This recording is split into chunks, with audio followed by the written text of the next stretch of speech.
শুধু ছেলেটাকে দেখেছিলাম, যে ক্যান্সার পেশেন্ট আক্রান্ত একটা মেয়েকে হাত ধরে তার বাড়িতে নিয়ে এসেছিল। পালিয়েও আসেনি এই ইন্ডিয়াতে, আর ইলিগেল ভাবেও নেই। আজকে ওপেন চ্যালেঞ্জ করছি, সেজন্য প্রমাণ করে দেখায় যে আমি ইলিগেল ভাবে ইন্ডিয়াতে এসেছি এবং ইলিগেল ভাবে আছি এখানে, সেজন্য প্রমাণ করে দেখায়। বারবার এগুলো নিয়ে অ্যাটাক করা তো, মানুষকে ব্ল্যাকমেল করা তো, এগুলো যেন প্রমাণ করে দেখায়। মৌয়ের যা ঝুমকি যেটা করছে সেটা কন্ট্রোভার্সি না, কন্ট্রোভার্সির নামে পার্সোনাল অ্যাটাক এবং মেন্টালি টর্চার বলে এগুলোকে, যেগুলো নয় সেইগুলো বলা। আর আমার সবচেয়ে বেশি অবাক লাগছে বন্ধুরা, ভাই আরও মানে ইন্ধন যোগাচ্ছে তার বউকে, যে আরও বলো আরও বলো আরও বলো। পুরো পরিষ্কার যে এইগুলি তাদের প্রতিহিংসা মেটাচ্ছে, আর অবশ্যই করে পার্সোনাল অ্যাটাক করছে। কাকে করছে? পাশের বাড়ির কাউকে না, নিজের দাদা বৌদিকে। যদিও মৌ বলে দিয়েছে কালকে যে এদের তো আমরা আত্মীয় মনে করি না, এদের তো আমরা নিজের লোক মনে করি না। তারপরেও সে খুঁচিয়ে খুঁচিয়ে তার ভারতে আসা, তার ভারত থেকে কেন বাংলাদেশে না যাওয়া, এইগুলোর পিছনে নোংরামি যোগ করে দিচ্ছে। তা আমি আজকে পরিষ্কারভাবে বলবো, মৌ তুমি ওয়ার্নিং দিয়ে একটা ভিডিও করো এবং বলো এরপরে যদি তোমাকে মেন্টালি হ্যারাসমেন্ট করে তাহলে তুমি কিন্তু প্রশাসনের দ্বারস্থ হবে। কি করবে? তুমি প্রশাসনিক ব্যবস্থা নেবে।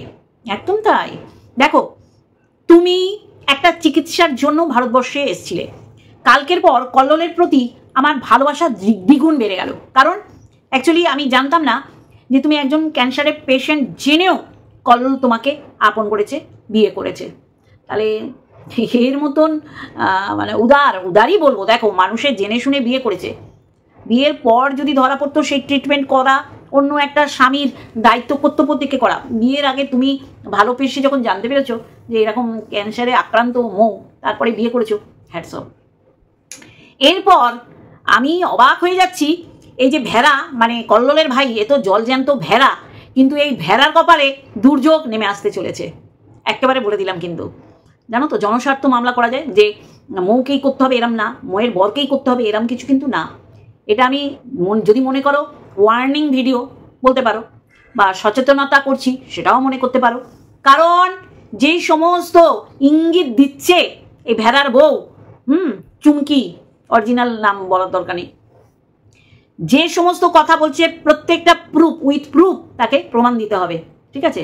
একটা সরকারি প্রকল্প যেটা তুমি করে দিয়েছো, ওটা তোমার দায়িত্ব কর্তব্যের মধ্যে বর্তায় যে তুমি তোমার স্বামীর মাকে তুমি বার্ধক্য ভাতা, যেটা কেন্দ্র সরকারের আন্ডারে এই প্রকল্পটা, লক্ষ্মীর ভাণ্ডার এটা আমাদের রাজ্য সরকারের প্রকল্পের আন্ডারে আছে, তাহলে এইগুলো করে দিয়ে তুমি ফায়দা নেওয়ার চেষ্টা করো না। কারণ আমরা সাধারণ মানুষদের করে দিই, ফর্ম ফিল আপ বলো, তার অনেক কিছু ডকুমেন্টস অ্যাটাচ করতে হয়, অনেকে অনেক কিছু জানে না। তা সেই জায়গায় দাঁড়িয়ে আমরা অন্য মানুষদের, রক্তের সম্পর্ক না, তাদের আমরা সমস্ত কিছু করে দিই, ফিল আপ করে দিয়ে আরম্ভ করে, যেন কোনো দিক থেকে ভুল না আসে। ভুল হলে আবার ক্যান্সেল হয়ে যাবে, রিজেক্ট হয়ে যাবে। যার কারণে দুয়ারে সরকার বলো বা কেউ যদি বাড়িতে এনে ফর্ম ফিল আপ করে, তাহলে আমরা তাদের সাহায্য করি। সেই জায়গায় দাঁড়িয়ে তুমি বলছো টাকা দিয়ে এই প্রকল্পগুলো তুমি করে দিয়েছো, এটা 1 নম্বর পয়েন্ট। মৌয়ের জন্য, মৌ যদি সত্যি মেন্টালি হ্যারাসমেন্ট হচ্ছে এইটা বুঝে যদি আইনি পদক্ষেপ নেয়, অবশ্যই করে মৌয়ের সাথে থাকবে আইন। তারপরে কি করছে? তারপরে ভারতবর্ষে বিবাহ সূত্রে সে ভারতবর্ষের নাগরিক, এই প্রমাণ। যেমন মৌ বলছে যে আমার কাছে সমস্ত কিছু আছে, আমার এখানে বিয়ে হয়েছে, আমি এখানেই থাকবো। দেখি সে আমাকে প্রমাণ করুক যে আমি কি ডিঙিয়ে এসছি, আমি বেড়াজাল ডিঙিয়ে এসছি, বা আমি প্রত্যেকটা কাজই করছি ইলিগাল, মানে আমার এখানে রয়েছি, এই ভারতের নাগরিকত্বই পাইনি। তাহলে এইটা কিন্তু মৌ, আমি বলে দিচ্ছি, 2 নম্বর পয়েন্ট, যেটা ও কোনোদিন প্রুভ করতে পারবে না। আসবো এক একটা করে। তাহলে এর সাথে এর স্বামীকেও কিন্তু ডাকা হবে, পার্টি করবে স্বামীকে, এর স্বামীর নাম দেবে। মানে কল্লোলের ভাইয়ের কথা বলছি। কল্লোলের ভাই তখন ওই বাচ্চার বউ নিয়ে পথে পথে ঘুরতে হবে।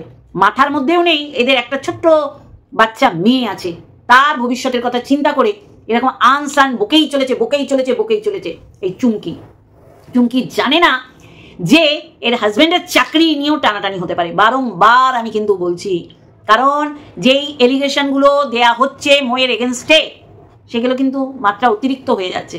যে এলিগেশন দিচ্ছে তাকেই কিন্তু প্রুভ করতে হবে যে এই কারণে আমি বলতে পেরেছি যে মৌ ইলিগালি ভাবে ভারতবর্ষের নাগরিক, মানে ভারতবর্ষে বাস করছে। এইবার আসি যেটা মোস্ট ইম্পর্টেন্ট পয়েন্ট বলো, ইস্যু বলো, যাই বলো, যে যখন দেখছি আর পারা যাচ্ছে না তখন মৌয়ের বাবাকে টানা হলো। এটা মারাত্মক রকমের মানে অপমানিত শুধু না, যিনি নেই মানে ক্যামেরায় আসেন না তাকে নিয়ে টানা হেঁচড়া করা হচ্ছে। আর সন্তান হিসাবে মৌয়ের যেটা করা উচিত মৌ সেটা ভিডিও আকারে বলেছে। আমার বাবা মা বয়স্ক মানুষ, তাদেরকে তুলে কেন এত অপমান করা হলো, তাদেরকে কেন এত অপমান করা হলো, সেই বিচারটা আমি সবার কাছে চাইছি। আমার বাবা মাকে অপমান করার সাহস কতটুকু হলো আমি সেটাই বুঝলাম না। তো এটাকে সাহস বলবো না দুঃসাহস বলবো নাকি মানে অভদ্রতা আমি বলবো, ভাষা নেই কোনো। কারণ আমি আজ পর্যন্ত কারো বাবা মাকে অসম্মান করে কথা বলিনি। যথার্থ উপযুক্ত সন্তান হিসাবে অবশ্যই করে ঠিক বলেছে। এবার আমি বলি, আমাদের ওয়াইটিতে খুব সহজে মা বাবা স্বামী তারপর সন্তান এদের টানা হয়, কারণ এই জিনিসগুলো তাদের সংসারে তারা সেইভাবে সম্পর্কগুলো দেখাতে পারে না তাদের ক্যামেরায়, তাদের পরিবারে, যার কারণে সে নিজের মা বাবাকে সম্মানিত করতে পারে না। আমি এই চুমকিকে বললাম, যার ওর মা বাবাকে দেখেছিলাম, কিন্তু দেখে তো ভদ্রই লেগেছে। তা মেয়ে যে এই নোংরামিগুলো করছে, মেয়ে যে তার স্বামীর এবং উনাদের জামাইয়ের চাকরিটা একটা প্রশ্নবোধক চিহ্নের মাঝখানে এনে দাঁড় করাচ্ছে, সেটা বুঝতে পারছে না এখন। একদম তাই, তার স্বামী পাশ থেকে তাকে ইন্ধন জুগাচ্ছে, ভাষা জুগিয়ে দিচ্ছে, বাদরামি করতে বলছে, আরও নিম্ন মানসিকতার পরিচয় দিচ্ছে। ঠিকই তো বলেছে মৌ। মৌ ভুল তো কিছু বলেনি। মৌ ভুল কিছু বলেছে? তার বাবাকে কেন টানা হচ্ছে? তারপর প্রত্যেকটা সে প্রমাণ সহকারে তুলে ধরছে যে দানের যে জিনিসপত্র সেগুলোর টাকা ধরে দেওয়া হয়েছে। তারপরেও কেন সে বলছে যে দানের জিনিস কেন দেয়নি বিয়ের সময়? অলরেডি মৌ বলেছে যে তার বিয়ের জন্য তারা বাংলাদেশে থাকতেন, হয়তো সশরীরে তারা প্রেজেন্ট থাকতে পারেনি, সেইখানে দাঁড়িয়ে কল্লোলের দিদিকে, ননদ বলছে তো তাহলে দিদি হবে, সমস্ত টাকা দিয়ে বিয়ের সমস্ত দায়িত্ব পালন করতে বলেছে। সেখানে দাঁড়িয়ে আমার মতে কল্লোলের দিদিরও মুখ খোলা উচিত যে এইটা তার আরেক ভাইয়ের বউ ঠিক করছে না। এটাও একটা প্রমাণ যে সে মিথ্যাচারিতা করছে, কিন্তু সেই সময় বিয়ের সমস্ত টাকা পয়সা তার ননদকে দেওয়া হয়েছিল, মানে মৌয়ের ননদকে। তাহলে মৌয়ের ননদও কিন্তু এখানে একজন আই উইটনেস হিসাবে কাজ করবে। ঠিক আছে, এইবার আসি কোন অধিকারে মৌয়ের বাবা এই চুমকি অসভ্য মেয়েটা, আনকালচার্ড মেয়েটা তুলতে পারে? কোনোদিন মৌ তো তোলেনি। মৌ কি তুলেছে? তাহলে জল মাথার উপর দিয়ে যাচ্ছে কিন্তু মৌ। তুমি এত শান্তশিষ্ট হয়ে থেকো না। আর আমাদের ওয়াইটিতে যারা অ্যান্সার ব্যাক করে না তাদের মানে কোস্টে, তাদের রক্ত শুষতে খুব সহজ। আজকে আইভিএফ ট্রিটমেন্টের কথা তুমি বলেছো, ঠিক আছে, তুমি করবে, তার জন্য তোমার টাকা পয়সা আরই একটু সঞ্চয়ের দরকার। এইখানে অনেকে নোংরামি করে টাকা পয়সা তোলে কিউআর কোড দিয়ে, এগুলো আমরা প্রতিনিয়ত দেখছি। ঠিক আছে, তুমি পয়সা জমাও, আইভিএফ ট্রিটমেন্ট করবে। যেদিন থেকে বলেছি আমি আইভিএফ ট্রিটমেন্ট করব, সেদিন থেকেই কিন্তু এই চুমকি গাত্র দাহ হচ্ছে, কারণ সে ডিটারমাইন্ড ছিল যে মৌ কোনোদিন মাই হতে পারবে না, তার মেয়েই একেবারে তাদের বংশের মুখ আলো করবে। করুক, আমরাও আশীর্বাদ করি, কিন্তু বাচ্চাটার মা বাবা তাদের কি মন মানসিকতা, তারা প্রতিনিয়ত দাদা বৌদিকে হার্ট করে যাচ্ছে। আজকে কল্লোল কিছু করে না, মানে সরকারি চাকরি, যার জন্যই মৌকে চালাতে হয়। তা মৌয়ের পয়সা তার স্বামী খায়, তো মৌয়ের পয়সা তার স্বামী খাবেই তো। কারণ মৌকে বিয়ের পর যতদিন না মৌ ইউটিউবে কিছু করতে পেরেছে, ফেস ভ্যালু বাড়াতে পেরেছে বা ইনকাম করতে পেরেছে, ততদিন কিন্তু কল্লোল খাইছে। আমি এইগুলোই আমার অবাক লাগে যে প্রত্যেকজনকে এইভাবে আক্রমণ করা হয়। ধম্মেশ্বর, কুইরা, অলস, তারপরে নেশাখোর, এই ওই স্বামীগুলো আপাহিজ, বউয়ের পয়সায় খায়। আর এই বউগুলো বিয়ের পর অনেক বছর পর ইউটিউবে চ্যানেল খুলে রোজগার করছে, সেটা মন্দিরার ক্ষেত্রেও প্রযোজ্য, আর প্রিয়া, মৌ এদের ক্ষেত্রেও প্রযোজ্য।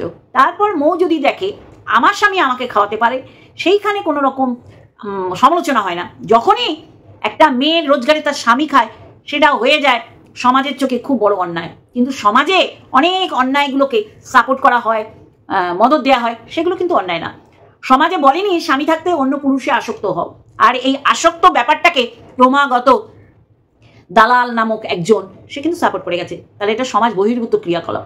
সমাজে এমন কোনো কিছু লেখা নেই যে বইয়ের রোজগারে স্বামী খেতে পারবে না। আর সেখানে বইয়ের যদি কোনো প্রবলেম না থাকে তাহলে তো ওই বজ্জাত মহিলাটার মানে মোয়ের যায় তো কোনো প্রবলেম থাকতে পারে না। আমার তো অবাক লাগছে, ভিক্ষাবৃত্তি অসভ্যতামি টাকা পয়সার চশমখোর হচ্ছে এই চুমকি। তার হাজব্যান্ডের কেন্দ্রীয় সরকারি চাকুরি, তার মাইনে কত হতে পারে আমাদের আইডিয়া আছে, তারপরেও তার এরকম পরিবারে কেচ্চা, তার ক্রিয়েট করা কেচ্চা বিক্রি করে পয়সা ইনকাম করতে হচ্ছে। তাহলে কে ভিক্ষাবৃত্তি, কে চরম পর্যায়ে, কে নিম্ন স্তরে মন মানসিকতায় পরিচয় দিচ্ছে? মৌকে তো করে খেতেই হবে ব্লগ চ্যানেলে, আর ও ব্লগ চ্যানেলটাকে কন্ট্রোভার্সি বানিয়ে দিয়েছে। গা দেখাচ্ছি, দেখো আমি মোটা হয়েছি, দেখো মোটা হয়েছি, মানে কি পরিমাণে মৌকে ও যে হিংসা করে প্রতিনিয়ত ওর ব্যবহারে আমরা টের পাচ্ছি। আজকে কথা হচ্ছে সমস্ত কন্ট্রোভার্সি, সমস্ত নোংরামোকে ছাপিয়ে গিয়ে মৌয়ের বাবাকে অ্যাটাক করা হচ্ছে। কেন সে বাংলাদেশে যায় না? তোকে কৈফিয়ত দিতে বাধ্য নয় মৌ কল্লোল। আর এরা এত ভালো, এই জন্য এই বদখদ এই দম্পতিটার খুব সুবিধা হয়েছে এদের নাড়াঘাটা করতে, এদের বদনাম দিতে, এদের কলুষিত করতে, এদের উইদাউট প্রুফ বদনাম করতে। আমি মৌকে বলবো, মৌ অনেক হয়ে গেছে, তুমি ইমিডিয়েট একটা মানহানির মামলা করো, সেখানেই দুধ কা দুধ পানি কা পানি হয়ে যাবে। যার হাজবেন্ড কেন্দ্রীয় সরকারি জব করে আর চ্যানেলটাই খুলে দিয়েছে মৌ, বলে না যার শিল তাড়ি নোড়া তালি ভাঙে দাঁতের গোড়া, এই অবস্থা হয়েছে মৌয়ের জায়ের। মৌ চ্যানেলটা খুলে দেয়াতে, মৌ তাদের প্রমোট করে দেওয়ার পর এখন মৌয়ের পিছনে লেগে গেছে বড় কন্টেন্ট।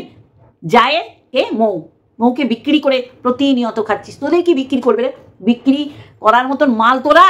এটা বলতে বাধ্য হচ্ছি, বিক্রি জিনিসটাও মানুষের মন পছন্দ হলে তারপরেই কেনে, বেকার টাকা ইনভেস্ট করে না, লসও করে না। তাহলে তোদের বিক্রি করবে মৌরা? অসভ্য। চ্যানেলটা মৌ খুলে দিয়েছে, কৃতজ্ঞতা বোধ তো নেই। মৌয়ের বাবা একজন শিক্ষক মানুষ, আমি দেখছিলাম কালকে একটা কমিউনিটিতে ফটো দিচ্ছে, সেখানে তার মা বাবা আরো অন্য কেউ আছে, সেখানে কল্লোল মৌ। শিক্ষক হচ্ছে আমাদের সমাজের ছাত্র গড়ার কারিগর, তাদের হাত থেকে আগামী প্রজন্ম তৈরি হয়। তাকে অপমান করা মানে আমাদের সমাজের শিক্ষা ব্যবস্থাকে অপমান করা, শিক্ষকদের অপমান করা। এতে পুরো বোঝা যাচ্ছে যে এই চুমকি কিভাবে পারভারিশ পেয়েছে এবং তার মেয়েকে সে কিভাবে পারভারিশ করছে।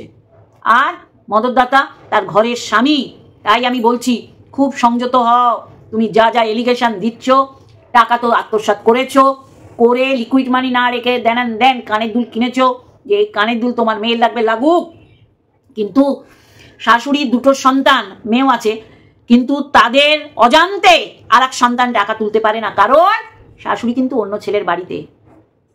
ছ্যাঁচড়ামি ছুটে যাবে একটা সরকারি, তা আবার কেন্দ্রীয় সরকারি কর্মচারীর।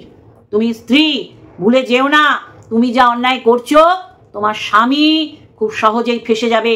বারংবার বলছি, তুমি ভেবো না মৌ একা, মৌয়ের সাথে কিন্তু প্রচুর মানুষ আছে। আর মৌ যদি এটা একটা আইনি ব্যবস্থা নেয়, আইনি পথে যদি যায়, তাহলে কিন্তু তোমার অবস্থা খুব শোচনীয় হবে। সাথে তোমার স্বামীর রোজগারের রাস্তাটা কিন্তু বন্ধ হয়ে যাবে, সাসপেন্ড হবে। কারণ তুমি যে যে কথাগুলো বলেছো ভারত সরকার বিরোধী কথাবার্তা। কারণ আমাদের দেশ কেন, যে কোনো দেশে নাগরিকত্ব ছাড়া কেউ থাকতে পারে না। বারংবার তুমি ময়ের দিকে আঙুল তুলছো, ময়ের বাবার দিকে আঙুল তুলছো। ব্যাপারটা কি? বিয়েটাকে বলেছো শ্রাদ্ধ বাড়ি, শ্রাদ্ধের কাজ। মুখ খুব না তোমার, তুমি জানো না ভারতীয় আইন বিধিতে এইগুলোকে ক্রিমিনাল অফেন্স বলে। যে তুমি না জেনে এই দেশে কেন আছে, কিভাবে নাগরিকত্ব পেল, কিভাবে যেগুলো আইডি বলে, এইগুলো কি করে তৈরি করলো, তাহলে তো তোমাকেও প্রমাণ দিতে হবে। তুমি নিশ্চয়ই জেনে বলছো, না জেনে বলছো না। তাহলে সেই রকম তুমিও তৈরি থাকো, সাথে তোমার ভেড়া মুখো স্বামীও তৈরি থাকুক। তার কর্মক্ষেত্রে জায়গাটা তার বউ নষ্ট করছে, তাকেও জানুক, সেও জানুক, তাকেও জানতে হবে যে সুখে থাকতে ভূতই কেলোয় যেমন, সেইটাই হচ্ছে এই চুমকির। ভদ্র থাকলে মানুষে মনে করে সে দুর্বল, একদম তাই। আমাদের সমাজটা এইরকম, সভ্যভদ্র মানুষরা মুখ খোলে না, আর যে নোংরামি ছড়ায় সে সুযোগ পেয়ে যায়, ভাবে এ দুর্বল, একে প্রতিনিয়ত আঘাত করো, আঘাত হানো। কিন্তু তা তো চলবে না। আমাদের এই সোশ্যাল মিডিয়ায় মানুষকে প্রতিনিয়ত আঘাত করছে। আঘাত ব্যাক যখন না করে তখন সে আরো সুযোগ পেয়ে যায়। আমি তো মৌকে বলবো, মৌ কিছু না, তোমার ছবল দিতে হবে না, তুমি ফোর্স করো। ঠাকুর রামকৃষ্ণদেব কিন্তু বলেছিলেন যে রাস্তার পাশ দিয়ে কতগুলো বাচ্চা ছেলে স্কুল ফেরত বলো বা খেলে ফিরছিল, দেখেছে একটা সাপ, তারা প্রতিনিয়ত ইট দিয়ে সাপটাকে আহত করত। সাপ ঠাকুরের কাছে গিয়ে তার আর্জি জানিয়েছিল যে আমাকে এইভাবে তারা আঘাত আনে, আমার কি করণীয়? ঠাকুর বলেছিলেন ফোঁস করো, ছবল দিও না, ফোঁস করলে ভয় পাবে। আমি মৌকে অনেক বড় হই, আমি তোমাকে বলছি ফোঁস করো, একটা আইনি পদক্ষেপ নাও, আর অবশ্যই করে সেখানে যেন তোমার দেওরের নাম থাকে। প্রতিনিয়ত একটা শান্ত শিষ্ট পরিবারকে, তাও আবার নিজেরই মায়ের পেটের দাদা বৌদির পিছনে কিভাবে পড়েছে লেগে। মৌ চালাক, তাতে প্রবলেম কোথায়? চালাক বলেই তো আজকে কোমর বেঁধে ঝগড়ায় নামেনি, তার জায়ের মতন তার মুখোশ সে দেখাতে পারিনি। মুখোশীর মুখটা কিরকম তার যা দেখিয়েছে। মৌ কোমর বেঁধে ঝগড়ায় নামলে খুব ভালো হতো। চালাক তো অবশ্যই সুন্দরভাবে হ্যান্ডেল করতে হয়, নোংরার এগেনস্টে নোংরা কথা বলে না। প্রতিনিয়ত এক একটা ফ্যামিলিকে আমরা ওয়াইটিতে দেখেছি কিভাবে নৃশংসভাবে, কোনো কিছু দেখা যাচ্ছে না কিন্তু দেখছে বিছানা নাকি সে গরম করছে। প্রতিনিয়ত একটা চ্যানেল থেকে নোংরামি হয়েই এসছে, সে সন্তান বলো আর মা বলো বাবা বলো। সন্তানের পিতৃ পরিচয় জানার এত আগ্রহ, কিন্তু নিজে কত নোংরামি করেছে সেগুলো প্রুফ হিসাবে সবার কাছে রয়েছে। আজকে আমি ময়ের বিষয় বলতে বসেছি। তার আগে হ্যালো বন্ধুরা, কেমন আছো? আশা করি তোমরা ভালো এবং সুস্থ আছো। আমিও বেশ ভালো আছি। ছোবল মারতে হবে না, ফোঁসটা করো। বাবা পর্যন্ত চলে গেছে, অতিবার ভালো না, সেটা বোঝাও। আজকে এই চ্যানেলটায় ও মুখ দেখাতে পারছে স্রেফ তোমার জন্যে, ফেস ভ্যালুটা হচ্ছে স্রেফ তোমার জন্যে। আর ওই পাঠা ভেড়া পাশ দিয়ে বউকে কথা জুগিয়ে দিচ্ছে, এটা বলো ওইটা বলো। আঙুল কেটে নিয়েছিল, আঙুল কাটতে হবে না। শাশুমাই বলবে ময়ের হয়ে যে আমার টিপসই দিয়ে সমস্ত টাকা নিয়ে নিয়েছিল। কত বড় মানে টাকার লোভী, যার স্বামী কেন্দ্রীয় সরকারি কর্মচারী, তার কত টাকার লোভ। আর এই লোভ তার মানুষ যখন ধরে ফেলেছে তখন সেটাকে মাস্কা লাগাতে বসেছে। আমি বলছি এই চুমকি, প্রচুর মানুষ কিন্তু ময়ের সাথে আছে, মাথায় রাখবি। ইল্লিগালি কথাবার্তা বললে তোর জন্য তুই নিজেই কোদাল দিয়ে কবর খুঁড়ছিস, সেখানে তুই দাফান করা হবে, মানে তুই নিজের ফাঁদে নিজেই পড়বি। মাথায় রাখবি, অতিরিক্ত কিছু বলা ভালো না। ময়ের জন্য আজকে মানুষ তোকে চিনেছে, আজকে মৌকে কন্টেন্ট বানিয়ে তোর খেতে হচ্ছে। কি দুর্দশা তোর! তোর স্বামী রোজগারে তোদের চলে না, তোরও এই পারিবারিক কেচ্ছা বিক্রি করতে হয়। শাশুমার রয়েছে অন্য ছেলের বাড়ি, তার টাকা তুই আত্মসাৎ করছিস, সেটা কি করে হয়? আর ঋণ শোধ প্রুফ ছাড়া কেউ কিছু বিশ্বাস করে না। প্রুফ দিবি যে তুই ঋণ শোধ করেছিস। ছাত্র তৈরি করার কারিগর ময়ের বাবা শিক্ষক মহাশয়, তাদের দেখলেই এমনিতেই মাথাটা ঝুঁকে যায়, সম্মান দেয় মানুষে, সমাজ। সেখানে কোনো বয়সের বাধ্যবাধকতা নেই। একটা শিশু থেকে বৃদ্ধ পর্যন্ত শিক্ষকদের সম্মান জানায়, সেই জায়গায় তুই অসভ্যতামির চূড়ান্ত পর্যায়ে চলে গেছিস, যেটা কিছুতেই মানা যেতে পারছে না। মনে রাখবি, ময়ের সাথে প্রচুর মানুষ রয়েছে, তারা সবাই কিন্তু ভাত টাত খেয়ে ঘুমায় না, তারাও এক একটা জায়গায় জব করে, সে উকিল বল ব্যারিস্টার বল। মাথায় রাখবি। মৌকে করতে হবে না, সাধারণ মানুষ তোর এগেনস্টে কেস করবে, মানহানি মামলা করবে, বুঝছিস? তখন তোর হাজবেন্ডকেও টানা হবে, তার চাকরির জায়গাতেও প্রকোপ পড়বে। মাথায় রাখ, বারংবার বলছি। তুই কেন্দ্রীয় রাজ্য সরকারি প্রকল্পগুলোকে বলছিস ঘুষ দিয়ে করতে হয়েছে, যার জন্য তোর অধিকার না ওই টাকার উপর, সেটাও তোকে বোঝাতে হবে যে তোর ঘুষ দিতে হয়েছে। কোন ব্যক্তি ঘুষ নিয়ে এই প্রকল্পের ফর্মগুলো ফিল আপ করে ব্যবস্থা করে দিচ্ছে, তাকেও তো আমাদের দেখতে লাগবে না। সমাজের কোন মহান ব্যক্তি ঘুষ নিয়ে এই কাজগুলো করে দিয়েছে। তৈরি থাক, তোর খারাপ সময় চলে আসছে। এতবার কিন্তু ভালো না। ফেস ভ্যালু বাড়া খারাপ কিছু না, কিন্তু মৌকে কন্টেন্ট করলে অসুবিধা রয়েছে। এই আইবিআই ট্রিটমেন্টের কথা বলেছে মৌ, তখনই ওর চিরবিরানি আরম্ভ হয়ে গেছে। সব বুঝি আমরা। মৌ নিঃসন্তান থাকুক, মৌকে কথা শোনাতে খুব সহজ হবে, তাই না? আমাদের সমাজ তো এইরকমই।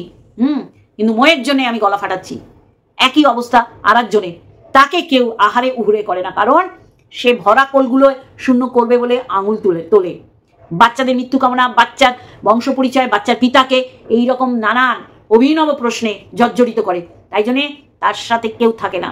ময়ের জন্য অনেক মানুষ আছে, প্রচুর মানুষ আছে, সেটা ভুললে চুমকি হবে না। নিজের জন্য নিজেই বিপদে পড়বে, কবরখানা খুলছো। চলো, এইটুখানি বলার ছিল। অবশ্যই করে আর একটা ভিডিওর সাথে আসবো।